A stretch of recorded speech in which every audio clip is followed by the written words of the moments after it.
Sebelumnya perkenalkan, nama saya Muhammad Akbar Al-Farizi dengan NIM lahir 097. Di sini saya akan mempresentasikan materi saya mengenai peran strategis penguatan etika hakim itu dalam mewujudkan penegakan hakim yang adil. Nah, kita masuk ke materi. Nah, penegakan hukum yang adil itu adalah fondasi utama dalam kehidupan masyarakat dan bernegara. Dalam sistem peradilan Indonesia, hakim itu memegang peran yang sentral sebagai pelaksana kekuasaan kehakiman yang independen. Nah, hakim itu tidak hanya menjadi penerjemah undang-undang, tetapi juga penjaga nilai-nilai keadilan. Nah, keputusan mereka itu berdampak langsung pada kehidupan individu maupun masyarakat. Nah, namun kenyataan itu menunjukkan bahwa sistem peradilan kita itu menghadapi banyak tantangan. Kasus-kasus pelanggaran etika oleh hakim seperti penyalahgunaan wewenang atau penerimaan suap itu seringkali mencoreng citra peradilan. Nah, hal ini itu menunjukkan perlunya penguatan etika profesi untuk memastikan bahwa hakim itu dapat menjalankan tugasnya itu secara adil, bermoral, dan profesional. Nah, dalam praktiknya, hakim itu berperan lebih dari sekedar corong undang-undang. Mereka itu harus memahami konteks sosial dan budaya masyarakat, serta mampu menafsirkan hukum secara bijaksana. Misalnya, seorang hakim itu harus berani membuat keputusan yang menggali nilai-nilai keadilan, meskipun terkadang menyimpang ketentuan hukum tertulis. Namun tugas besar ini tidaklah mudah. Hakim itu menghadapi tekanan moral, politik, dan sosial yang dapat memengaruhi integritas mereka.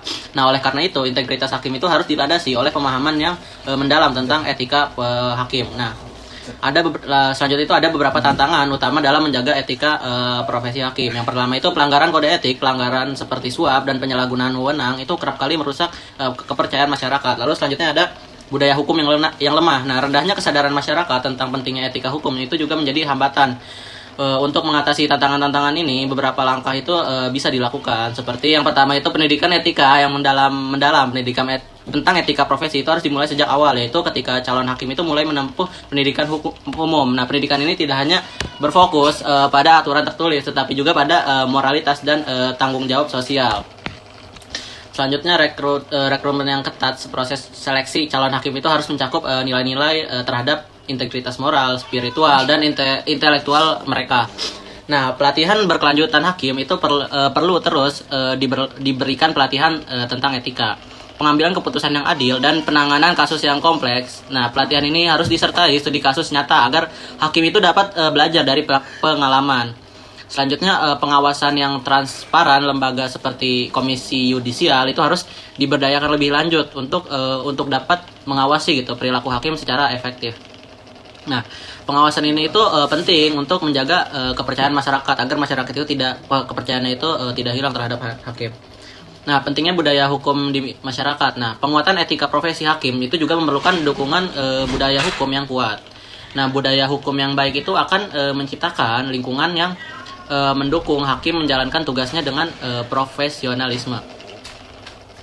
Pendidikan hakim yang inklusif dan kampanye tentang pentingnya etika hukum dapat membantu dan dapat membantu meningkatkan kesadaran masyarakat akan hukum.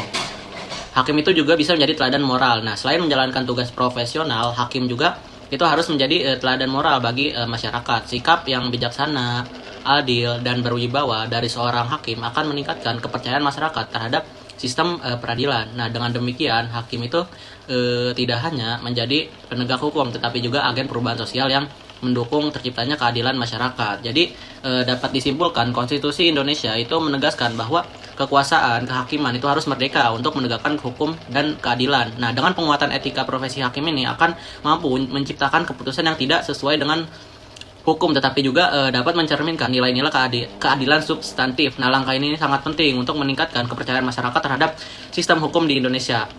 Penguatan etika profesi hakim itu bukan hanya tanggung jawab institusi peradilan saja, tetapi juga tanggung jawab bersama seluruh elemen masyarakat. Dengan pendidikan, pelatihan, pengawasan, dan dukungan budaya hukum, kita itu dapat membangun sistem peradilan yang bermartabat dan berkeadilan. Dengan demikian, hakim itu tidak hanya menjadi corong undang-undang, tetapi juga penafsir keadilan yang sejati. Nah, langkah ini akan menjadi fondasi yang kokoh bagi tegaknya hukum yang berlandaskan keadilan sosial di Indonesia. Mungkin sekian dari pemaparan materi dari saya. Kurang lebihnya mohon maaf. Wassalamualaikum warahmatullahi wabarakatuh.